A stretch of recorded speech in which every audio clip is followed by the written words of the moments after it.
Nonsiano enyabo yamamu nyina adwo sanso mama kwaba edimoba KFM TV eso ebre na wiedru sense ma hodo ekoso ye manmu na etwagu no yetime kenkan ne kama ede emawo yeti he nne nwumre ya yemfa aseda no nkoma eye KFM Musical Center instruments ne ho akade eno mudi mutinti mapa yentin to fa hodo amu manmu a muhia instrument ti apa ahodin wom na ekọ nanimu a odi ye odwuma ebetimi aboa ma enwom to adwuma na ye bro aye boko na ye nikade ama ono KFM Musical Center etonsa etimi edi afro afin so DJs ahodo a mode spinning machines di mujuma edure na weekend idia iste bebre na abo so pa na ekwu na nya asem keto akra DJs ahodo ni nyina no pe spinning machines ahodo di mujuma ye ekọ ye nimu no event beba nkofo na be occasions ahodo ye be frew bomodi nya instrument a eti apo a wodi ewe djuma edidi udjuma bibia be koyi na konkan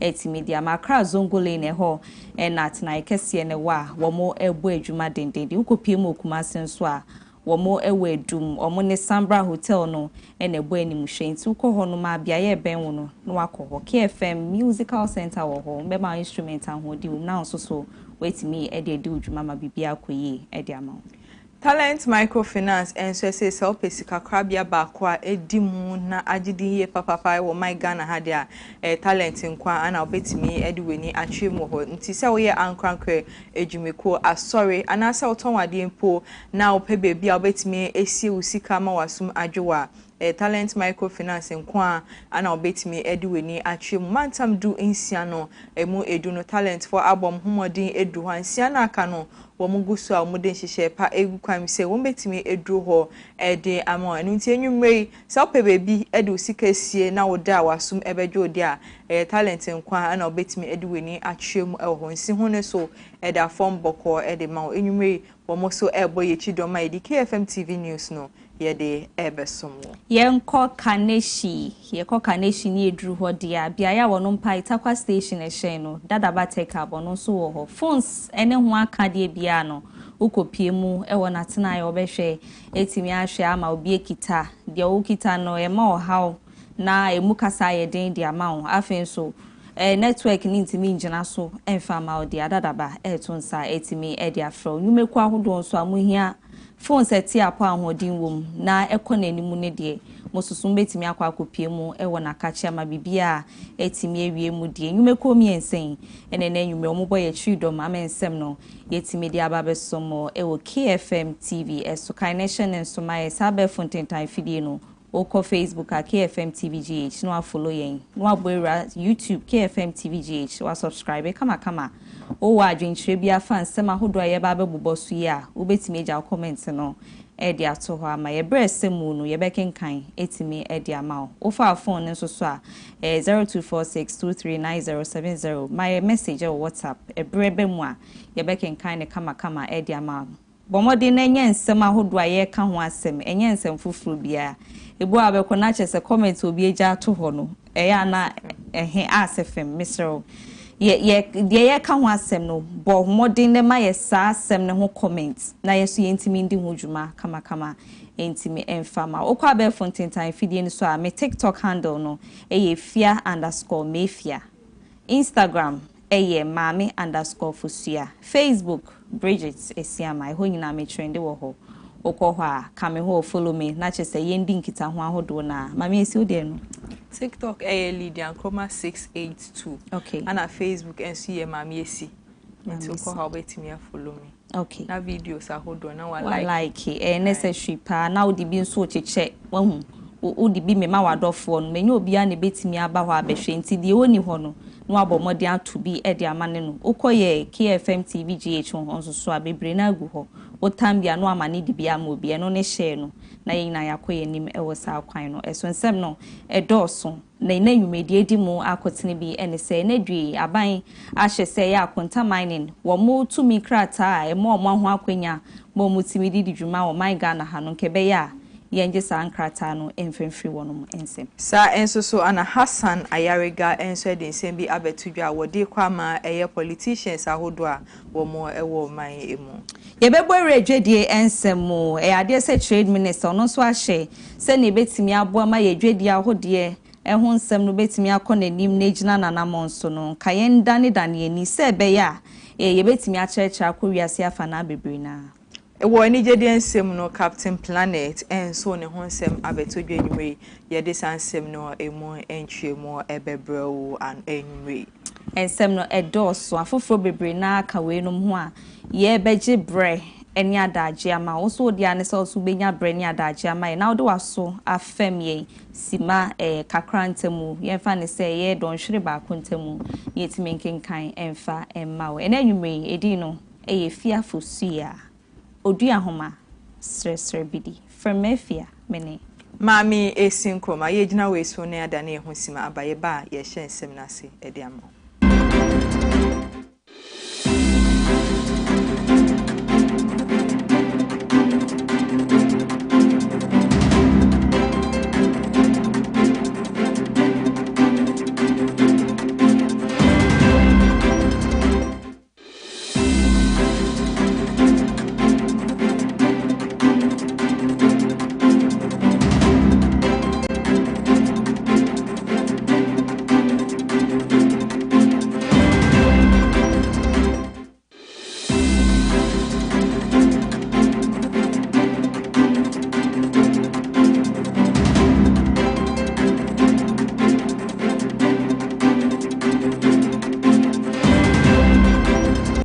Sanson da wasibi mu akwa ba fambra KFM TV so ye shensem na se etumi edia ma odia onmunya for Reverend John team for jo kopie mu asin South ene ne mpotemo na e mahye bedwani e matememu fa wonom ewo ho na America kreni ne nsem ahodo na etwegu wo man Ghana ha ena mensem bi okokan e se wiem hyemienu bi ebesi Kotoka International Airport no wono de onimie pa se ne nubone ena na ahye mu wie ya no motabriye ekopie mu ewo Spain mino emu semidie ejeni mu mfumpa pa ma His Excellency John Dramani Mahama she senka wombra embebo ama hwehwemu mapa entimi enkoso emu a ena eye nakopfo ena afenso Ghana Police Service omukofa onmunyamfo ya nina no no mo hwe animu se hwehwemu mapa ebekoso afa ne nsem a wo beka ye no eho na sansem nyina to odwawie no enedwe opanyi aba monten ede nsem ahodo na ena aba betudwa ede afa ne nsem a America krani esi ye no wo chese sisi a no hwe se ne ubehu ana aban ahye se yenko obi fie na nieme bi a wo yensen fata ne yenko yenhwehwemu mapa anase mpo yenko fa ne mbra wo no maka chema hwehwemu nkoso ne nsem bi a waka ne dwumedi bi a wedi a enya de ese etimi ekoyi ne tweye sanse dru ba bi a na eya afenu mienu nya asem kwai kogina afenu baako na yeja ono esi nchen wo chese ono ne de ya ba befa no na emumunya for hopes na doye obeka nsem bi saa de fa ewi muhyan no sukosi eye Kotoka International Airport no no nko hwe ni mu se no so na kopfo be kwa akofa opanyi ene ne nsem ahodo otena TV so kan ya ama hwehwemu mapa akoso onmonya for Reverend John timu for joy se besi sesei hopes na doye enya de se ya frɛ no so no de omutimi bo anai ba ne fie ebe ye nieme bi a ensem fata wo kyese sa na montu no enya de se etimi koye kra fenu mienu nya asem a ye nka na fenu mienu ma ye ngina ba akofan kobasa etia ya mamra ene afenso niema hodo ebeboa amoman no akonanim onimonya forever enjoying team for joy ne nsem a odi tudwa no ye to aso kase ne so ede ama suspicious flights na wo de nioma bi a me kokan se wo mo enye investigation a wo de etuo ede be wura me fie no sabre popsi adoye ede aba betudwa se 18th January ono aso ono an gina ho bi so tiyu o se there be a president nankasa there be a president Mahama Efan ena wo de enioma bi be fa ho obi onye Ghana ni ne private jet be si ho ede V8 enum ede twemukọ video no eda bonten se ne oboade a ena meboa but so the okan video num eye no press 18 January so plane BBC en wo de friends ka bi edi atrentwi elodu nioma bi de kode ba e wo presidential gate dia That's what or call it for investigation. Or also only two be konifia na. And only a summer bisa. The same thing, similar one he be no so ho a or dia tudwa. Maintain say a two any tax. Akwa bu ra ni fee. Enu ti yesra mampanin. Ya dawson. Ya dawson. Enti no monteso wo de muntumi nyae mpa wo de monteso. Ya dawson too much. So say wo hwe opios. Say the tramadol, say the trafadol, say the red. And say mabuni efu wo mu no mu a. Na say wo ye bad time na wo ye mu hyesew. Na say sa no boni so sa meto nhyɛ so de a.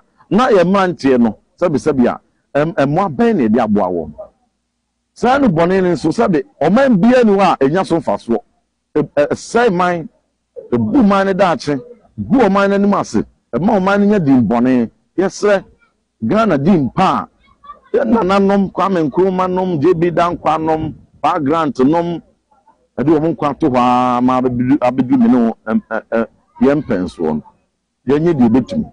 Na ye boni dwadie no entu ase na enkoye a thing of the day the kind of area ye mo bibia afisiapa Yesu Kristo no sorry ho afofida ye di Easter yi ye sere Yakopon ensura ne nadom edema obia ebra ye bona asennuam ewo mamudia ne so no otia mu kan sa tetelesta ya wie na bra o kan sa wie no na ye nkwagie na na wawie na eyi edie ene wawie ya yaresa ene wawie ene ye fa ahodie ene wawie ye yi ene ye nimpa ene wawie bibi bia ye akwambue bibi bia ye nkanko eye mpuntuo wawie sabre ye sere Yakopon asomwie ere ma obi bia otie ye Ghana fa na nyina se e mo bibia happy Easter ye fa asomwie entena Ebusuafo anunti semwe ana Reverend Intim Fojo wodi tudwemra wo hyansem twofo eni omo etwetwe nkomo na ende nwumrei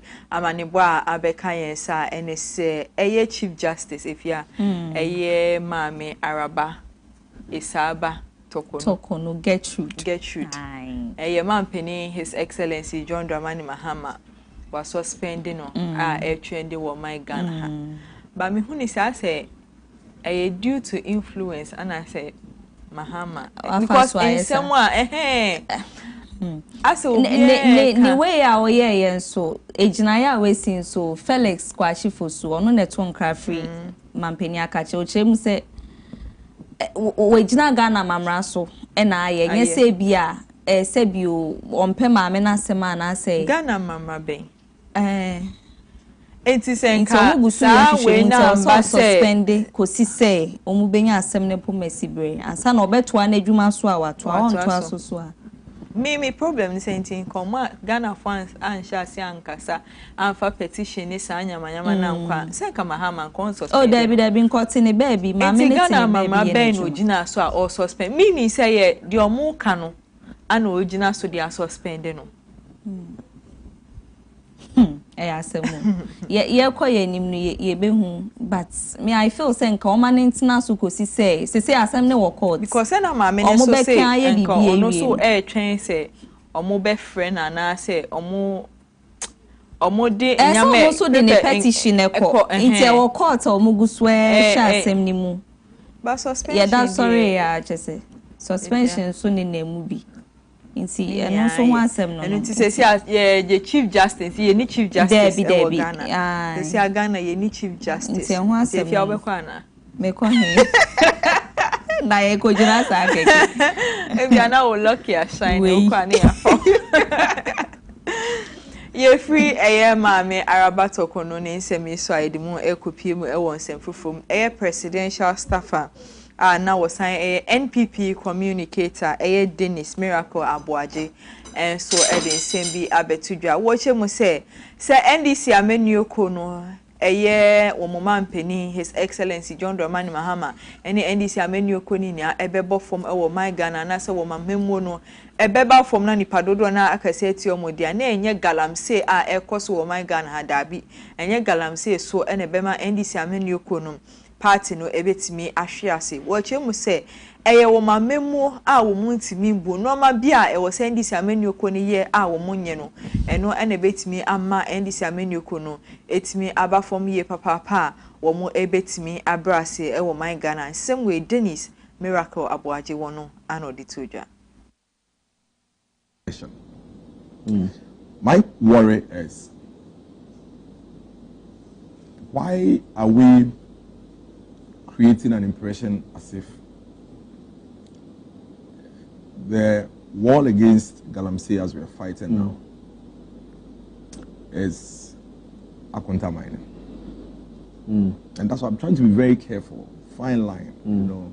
And so if you don't take care, like Larry said, it's easy for a contaminant to say, I'm being witch hunted. It's very, very easy for them to say, I'm being witch hunted. Even though I don't agree with that, because I mean, in 2022, even when Chairman Wuntumi's government was in office, the minister, the Minerals Commission came out clearly to, you know, say that, no, you don't have licenses in these areas. But that was the state doing this job. He also came out and said, I am not even mining in those areas you're talking about. Go and find those who are doing those things. Because it's not me.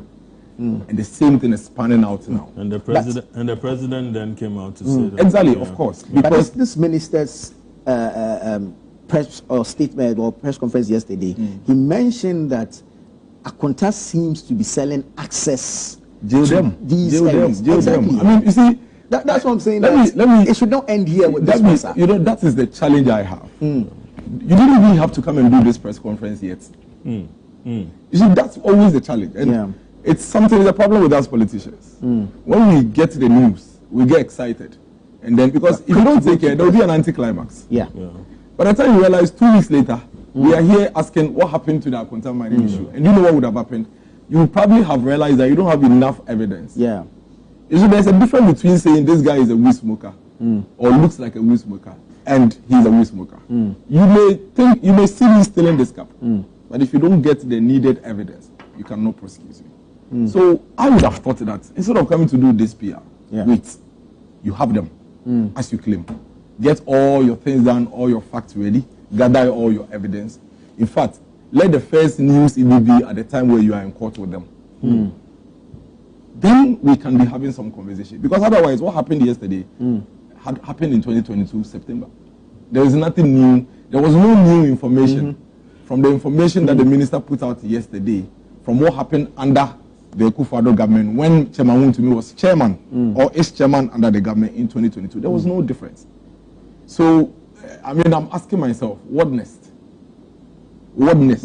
What is the new information that was shared yesterday? None. I have all the statements here. I have the statement from the minister in September. I have the statement from the Minerals Commission on October 3rd. All the information that was shared yesterday were here. And if you recall, these are conversations that were held at the time when Minister now, Honorable Kofi Boah, was in opposition. And I remember very well the conversation was, hey, because he's an MPP chairman, that is why he's being treated with kids' gloves, even when the minister had come to deny granted licenses to certain areas and all of that. So I would have thought that if you are finally in government, and this is your opposition party's chairman, hallelujah. If he's actually involved in illegal mining, don't come and play back the same videos, the same stories and information that was played under the time when his party was in power. Bring us something new and take him to court. They have been bold. Last night they have issued a statement and called you out and said that you are bluffing and that you are not doing anything untoward. Take them on. Otherwise, I really don't know what we are discussing. And that brings me back to my worry about Galamsey. I've said it in this studio severally. That any time you politicize Galamsey, whether you are in government or in opposition, we are doomed. We are in for trouble. And our biggest challenge in this country in the fight against Galamsey is politicization. So recently when I see all the Galamsey stories on air, sometimes I want to laugh. I mean, I want to laugh and wonder at the NDC because, like, you know, I say, like I told you, I am one that go and check all my submissions, everything on Galamsey. I always plead that we don't play politics with it. I'm from the mountains. That's why it has become. I have never seen gold before. I have never seen gold dust before. I really don't care. I don't know what gold is. So I want the issue resolved.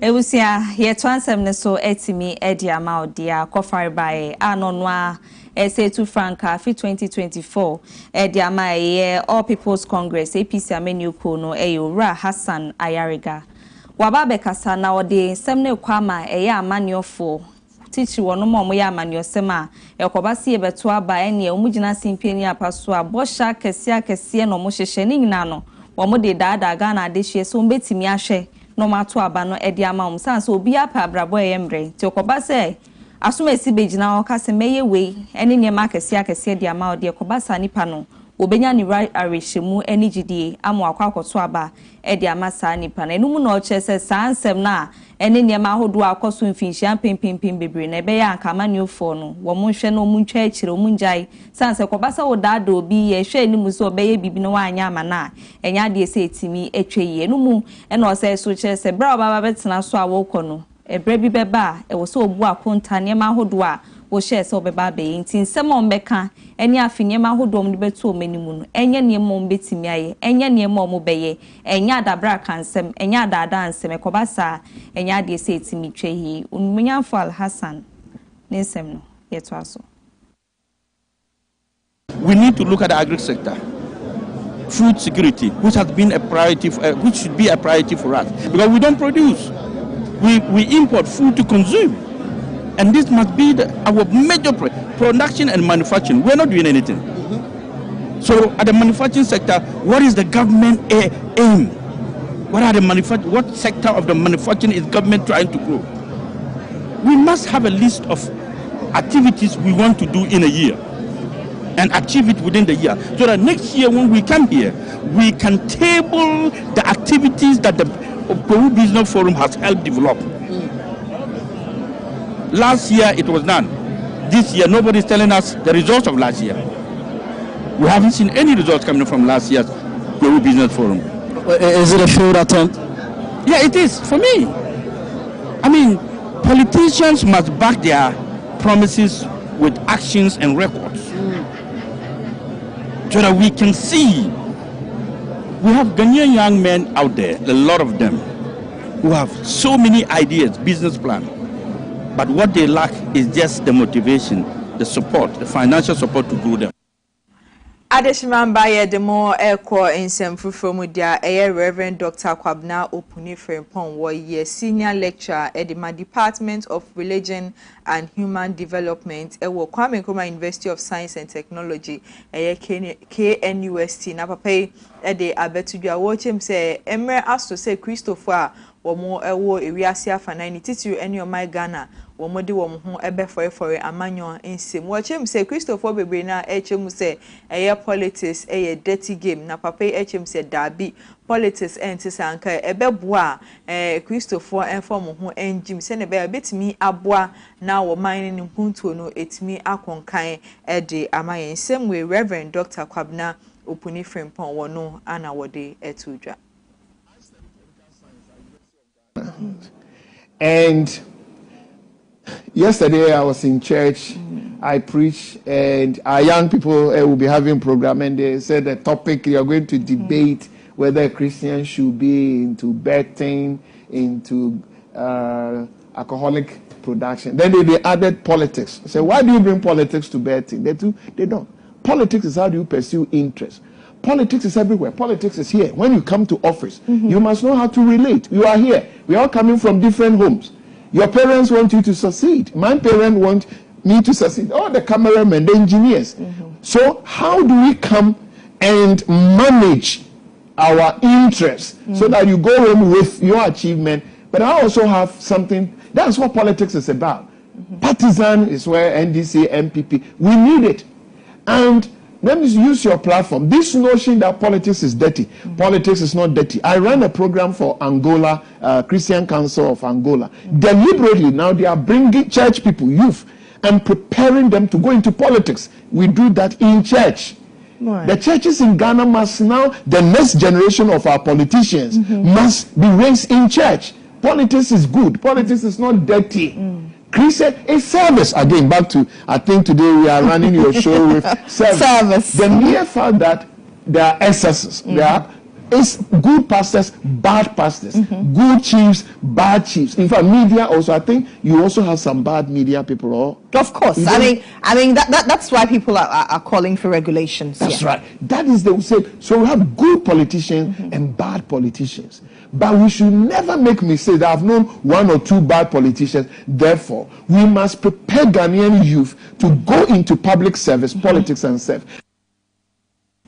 Say I sansam senior do akonsem fufuro mu enedua no ka say e ade se aban a share minerals commission say ya akonta mining company wo mutumi a wo mukita ye license ahodo e mo mutumi nkrata so mutimi didi djuma e wo mine Ghana ha no e be ya nka yenjin femfiri wonom ensem na e ya akonta mining company wonwonyamfo e ye Bernard Entwiboasi akododo na sanimra ne sechema wontumi wono e na nensa e sha ase na so ye panyi kofare baya nensa e da ya akonta mining company no eso na numu e no mo chese sene betimi aboa ma efomagudie tu e na mra kwan so ne betimi abrase na aba form na etu etimi etwa ne de be ya nka akonta mining company omutumi no yenjin femfiri omo ensa omu chebiso kopie mu ahafo ene ne importamu dia e nam reforest reserve no e ade se wotwetwe bi e tontoma nkrofo anu amanebo a aba beto ye mpanyifo enim na eye kabia no twa no ye 350,000 na chese nka ne sika 3.5 billion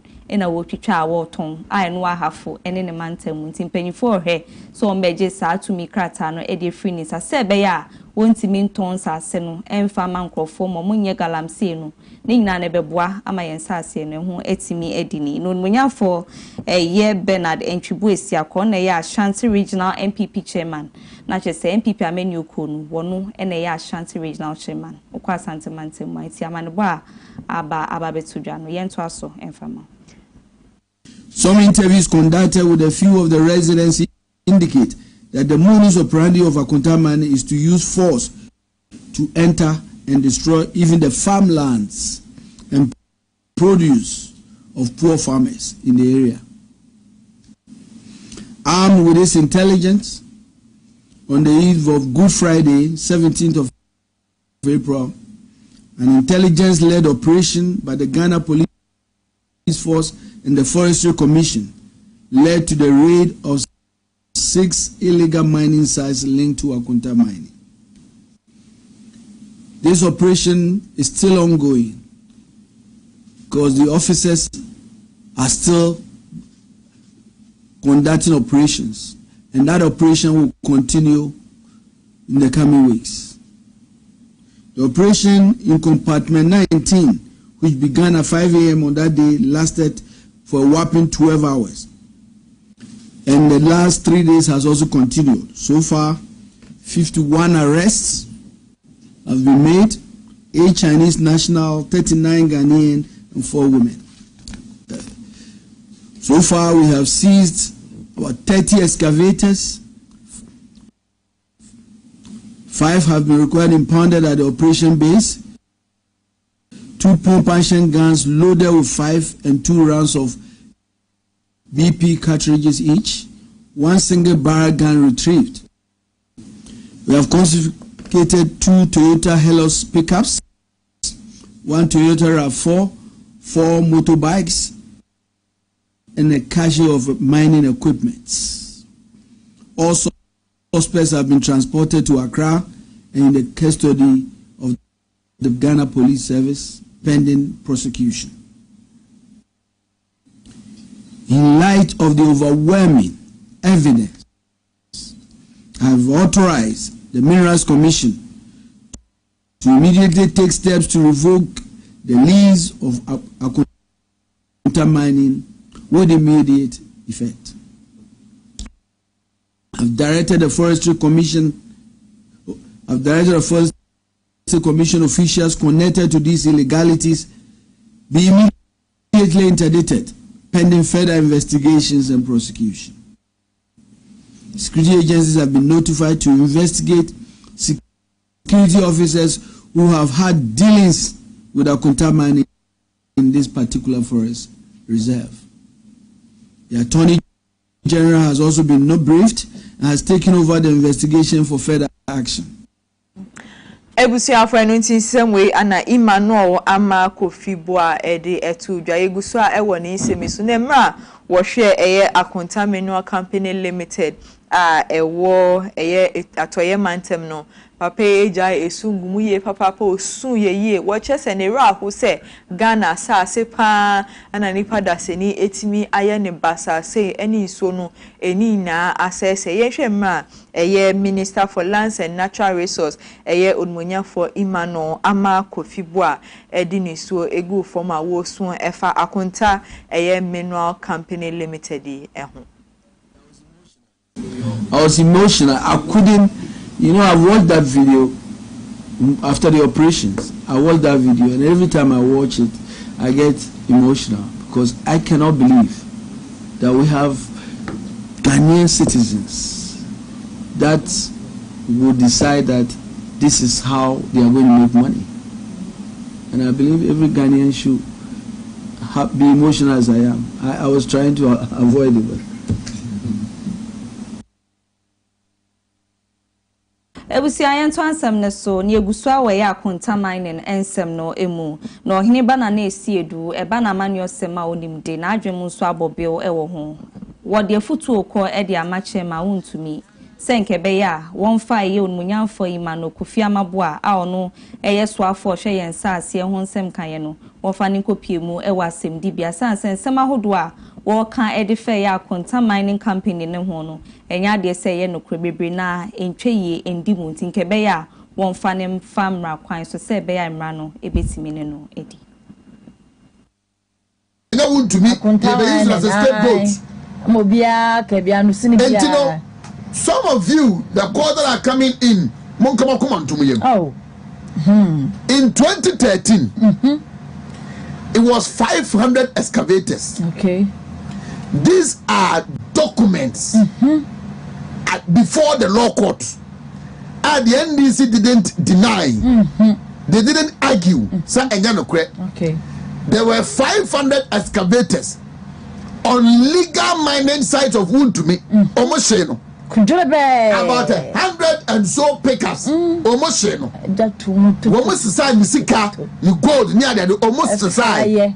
They couldn't bring him down. And so no matter what, he's like fire. Oh yes. And he'll be refined. The party for now. Most for internal party politics. Okay, so be it. It will get back to your own. Oh yes. Or your soul to speak Godfathers, and you will feel it. Okay. And to obia manakumentu me say, and some of us we are can pay better than Quebec your mama and then the short force no then they come to me as me and Yakuntama made from a chinako.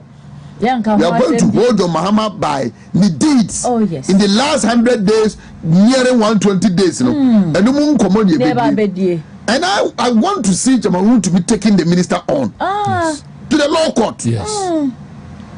On Fanung court. You should take him on. Yes, simple now. Some court. The court should deal with it. So what take that area on Uni Keska apart from Mama Keska. Now I could tell mine one who said, oh, number about 18,000 hour 18 na minim se kubenu omu tusi nchanya no ma egalam so mi omo Ebusia nti ohene ba eye na na esi eduwo no ene de sanche mu we egu akwam ye gina ne nsami so na ya ton kraja aboafo wo no nkra to abasima ye ba pa nsam no bebre na we kira ye de beto akase ne so edi ama ye besre ye basisia.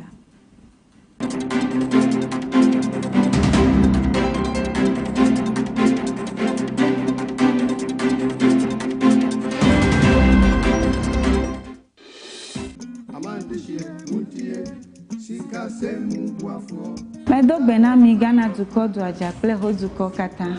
Mie chonya ni ade venami cho Talent Microfinance Limited gajradopa. Mie wona susu savings, adishare, school buafo, cashback, ple bubwa okata. Nenyebe egajom de mi agbo la letie to megbeko ateun aho gadodo. Kenenye nyebe egajon vivi la na nyebe oga hia ola atenwa ava de oga ikene hia fa ta na nyebe mi foncho mi afa jomu yo kenye mi afa gadodo nyawa business loan elemiashi church finance elemiashi salary loan elemiashi eye bubo li kenye personal loan na nyebe mi foncho business loan enye gadodo ikemie nana asichalao na nyebe washigba keke alum elesue we have talent mi pepe gede nwo nenye wo shigba lesua na woge wo keke gede ji to talent po monu ome nenye be mi fonchu mi afa salary loan enye gado mo mi ke mi vuna mi afa jirudu dola nke ga nyu he ya va talent wo pay slip pe bank statement ye kwenye nwi hia o na kokko ho salary loan le rate mi to keke akeji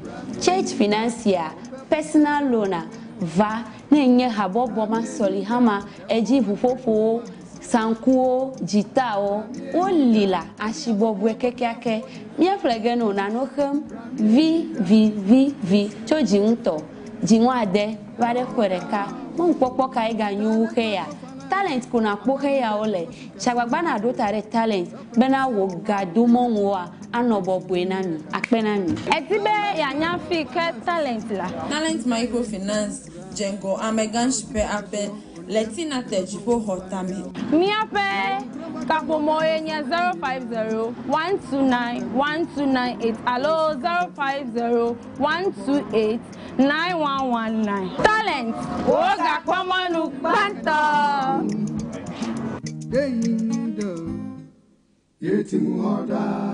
Talent Microfinance, your channel of wealth.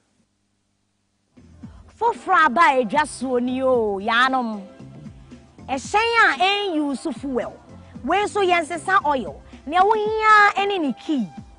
A shaya gumechina, a ye lip moto, Giomi, Anase Nami, a yemu bia, on Sabeka wa KFM Limited, a wa Ghana ha, lip moto.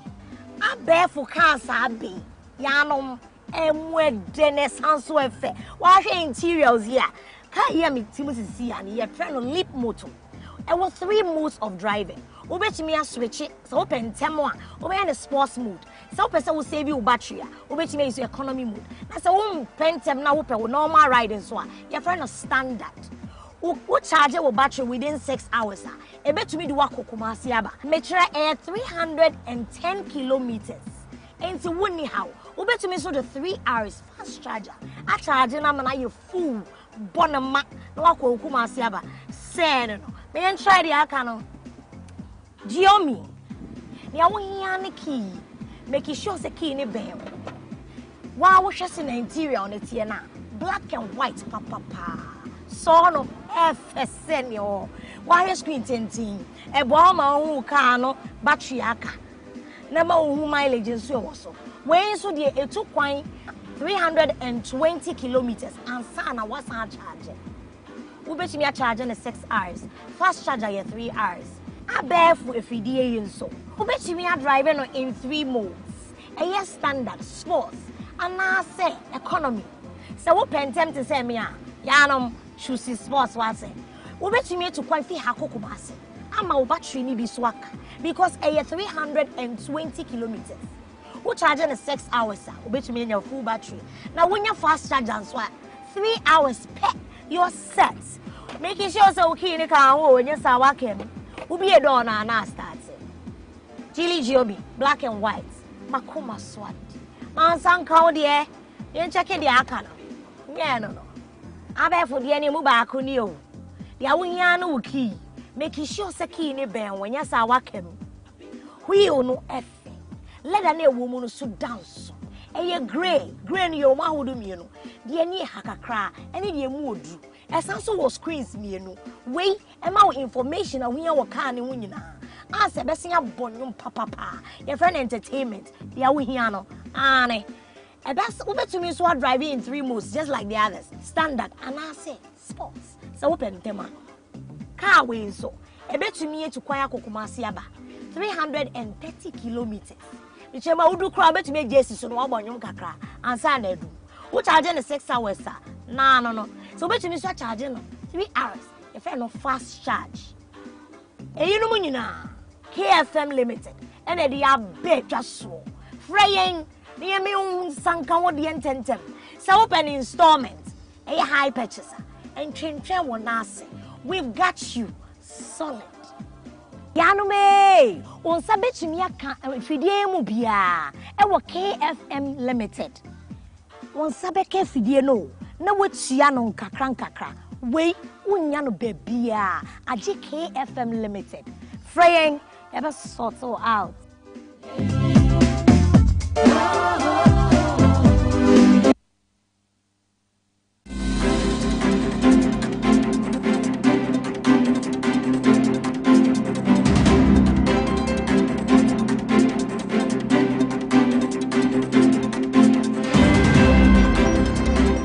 Ebusia for Egusua Emma Makwaba Edamasi say Numem Gusua Etimu TV ho ehwe KFM TV News Mekoswa Eka will say Nume News e Chegu ewoye Abe Fontin Tamfidie ne su Facebook any YouTube KFM TV GH enu nti ubetimi akoho na wakohwe bi no wahye na like na odo adwenche no enso e de guase ama kama yeto ansem ne so e de amamude adimu kopie mu e wachim eye begro a ewo epoye mantem na manebo a efi ho ba ne se memunu a wo mu ewo ho e de abetudwa wo chem se eye tipa truck a imprempi na wo mudi nnua akese no mo loadi ndwe egu tipa truck nso na ne kwan finfi no mo de nam ho saa no eno anamafo e de abetudwa mu chem se eno e yade bia entwa ye kra esa se bia ya nipa dodo na ewo imprempi na wo mutimi ede saa kawe enenam ho no eno etimi ede wo nkwa etu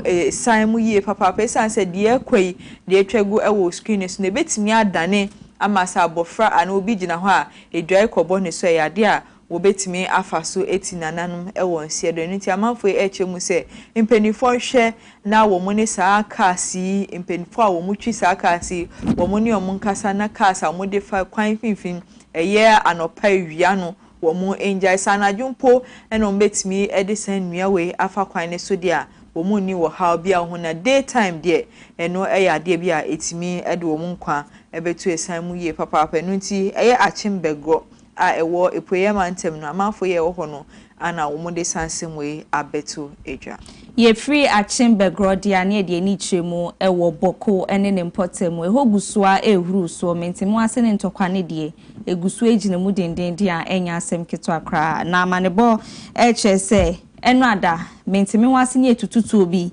eko so ana enu nya asem keto akra nam so ma me no ka sei die bambo ejuma yeko ni asrafo so bo modern kopie mu ewo biaya na mentemi ho ase ne esie nam so amoma hwe ama yie etimi atoye omo kire se Binduru Central Market ho eno muti se ye tututu ye koso omobo anan kokopie mu a na ni nyina no mo kwa akohwe se be obi bia ho beto no ye betimi atoye na bro mo kopie mu no na chese niema hodo etimi di ewu ne kunipa na eno na ebu kama fa ye market ni mu omutimi hyichi ade hye bebre na wo mo ho ebon sansem ni mu ame no ka se die niema hodo ne akade a na eka omo ho a betimi edi ewu na ekum no sisi a omagye ni nyina edi efri wono mu nsemenu mu na eye Ghana Immigration Service sisi ano bambo no omo yiri mu dendende asrafo nso kyerem se omo behwe ama ye etimi atoye omo ayache omo ni nyina so omo de omo eba be famra kwan so ni nyina no omo hwe ni mu se boko ne mpotem asomdwe mapa omo ni nyina hwehwe no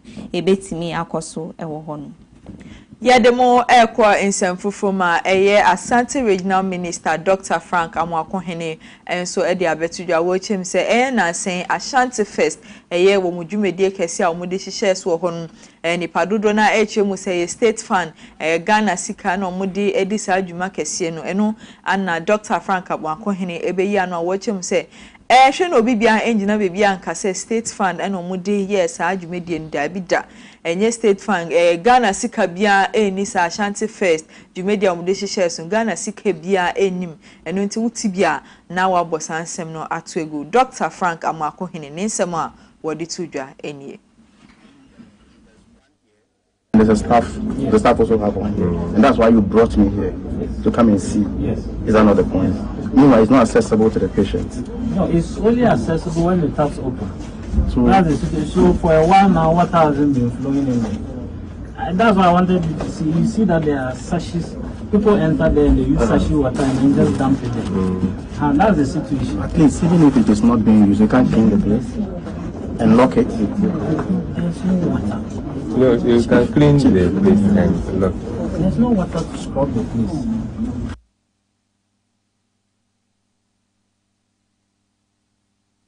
Internet more kind okay.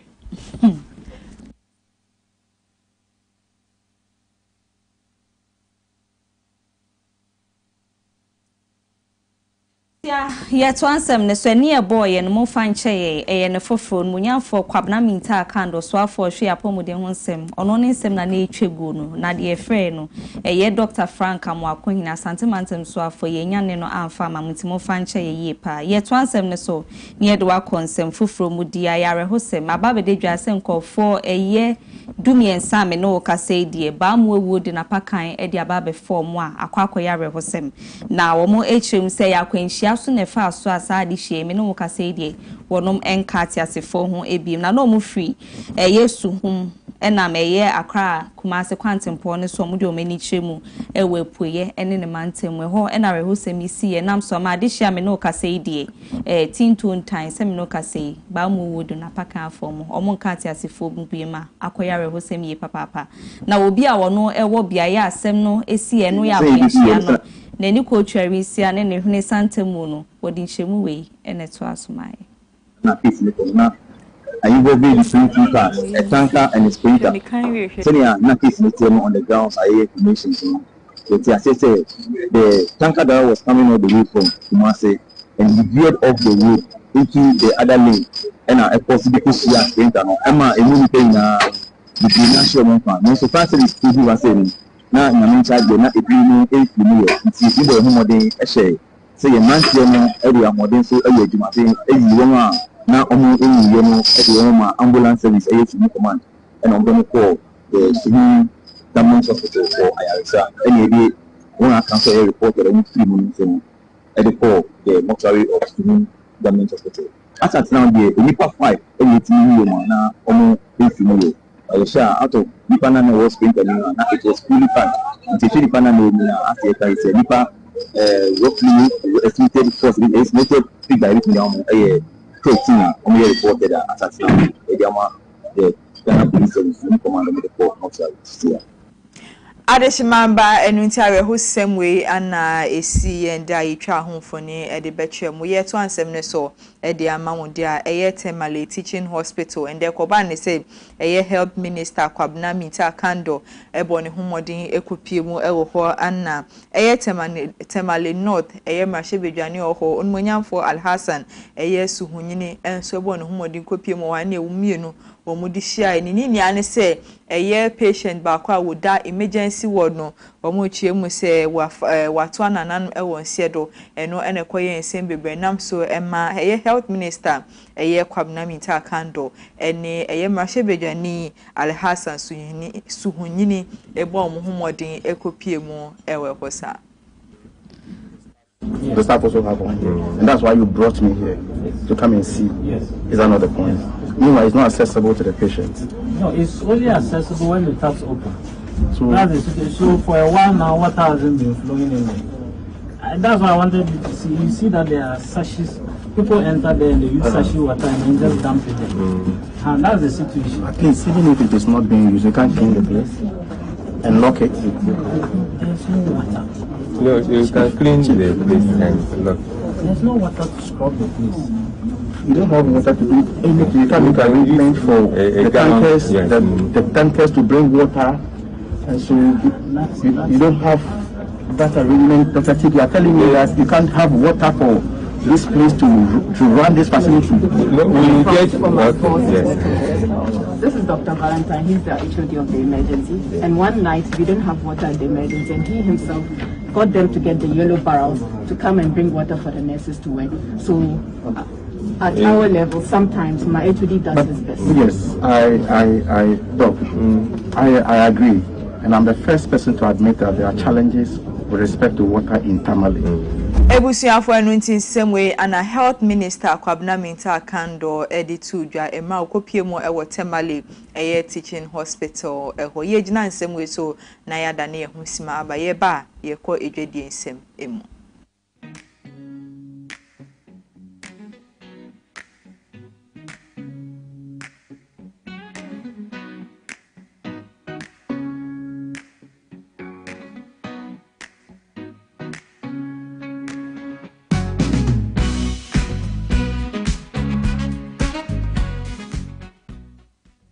Asibi mu akwa ba ye hyensem na se wedwedie mu e de ama odia soafo no hwe ye yedwedie hu nsem kaye wo man Ghana ha ye Maame Elizabeth Fosuah Ejare na wode nsem ahodo na ekwa medwedi fom wo man mu nyina wo kyesese ne betimi aboa ama yedwedie hu nsem kan ne timi akọ na ni megina nanamo so na se ne ye hwe se bekọ ye aman foforo so na tretre akwa asika kesien so beba wo man Ghana ha ne hu behia yesi ebe ye nema ye ekoba sa ne ye nema ye dan ni ya edisika bebre na ne bebre yempeja ye niema nim na ne ya abefo kwan no anasa man foforo de ne so engineer people se ne ye hwehwe ne koba sa pa edisika ebebre Maame Elizabeth ninsema odi tudwa no eni. As a ministry, we are helping industry that are export ready to be able to take advantage of AFTA. And in that one also, you heard the CEO of Export Promotion, which is also under the Ministry of Trade, Agribusiness and Industry. What they are doing is having a mall in some of these countries, and we are doing standardization so that if a product is standardized in Ghana, GSA says it's okay, Ghana FDA says it's okay. Once you go to Kenya, you go to Liberia, it will be accepted. So we are working on all these things to make sure that Elizabeth wono ene de sanche mu nyina etimi etudwa ede komeye dwedifo wono mo o man Ghana ha ejina ne nsemi so na ya tonkra ye ba ye de nsem ne ko enigide mu ede ama.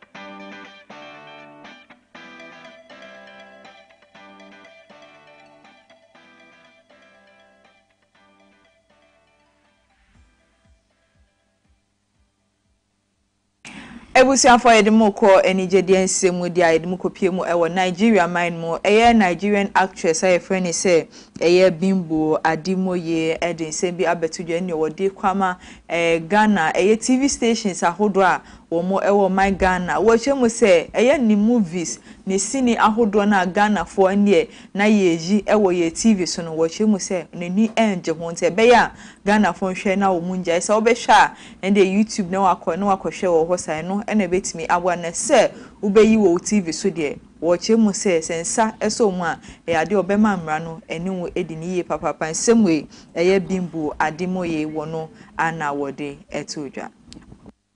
Hi guys, Bimbo Adimoye here.